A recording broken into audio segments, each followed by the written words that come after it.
On March 20th, 2024, a wave of youthful energy swept across Kenya as thousands of Gen Z protesters took to the streets under the hashtag Occupy Parliament.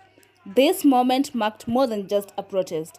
It signaled a generational awakening armed with smartphones, hashtags, and unwavering determination. Kenya's Gen Z is redefining civic engagement in the digital age. The Gen Z has emerged as a formidable force, driving significant social and political change across the nation. Here is an interview with Gen Z activists. For me, it's not in my cards to be a politician, but I do believe I do not need to be a politician to be heard and to make a difference.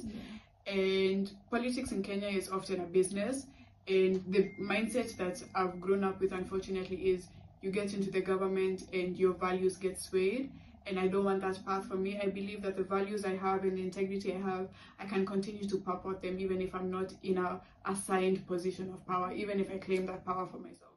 To the ones who elected you, listen to the ones who are going to re-elect you.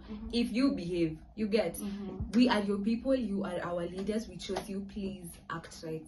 That's all we are asking. We didn't say raise whatever, like our salaries or anything. Just make lives for our life, like, comfortable, na tuweze kuendelea kama Wakenya hata hiyo tax yenye mnasema tutalipa aje na hatuna pesa yawa. Hatuna biashara, tutalipa aje? Sasa hiyo ndio inaitwa brain drain. You're going to be learning stuff from Kenya and taking it to the foreign countries.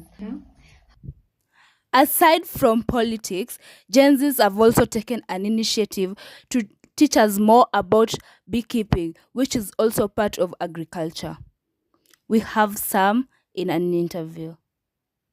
Of honeybee pollination. That means if it were not for the bees, we'd not be having food. Secondly, we're trying to marry apiculture and climate action in this way.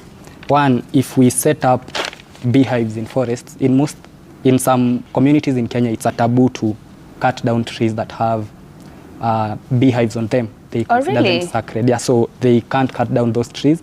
Secondly, it gives people an alternative source of income. So I now don't have to go do logging because I can get my money from the honey. Thirdly, when we set up beehives in forests, people fear bees, even though bees never really attack. They are just defensive. They are never offensive. So the reason when we set up beehives in forests, some people might fear cutting down trees because, for example, for you, I know you wouldn't go near a tree that has a beehive on it. Well, don't underestimate me, But yeah, you're right. You're right. So that is the third aspect. So we have to look at apiculture not just as in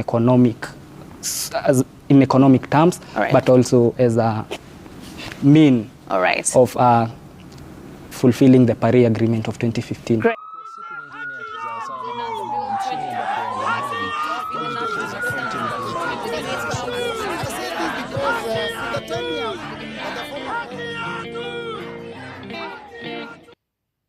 The real question is, will our voices be heard?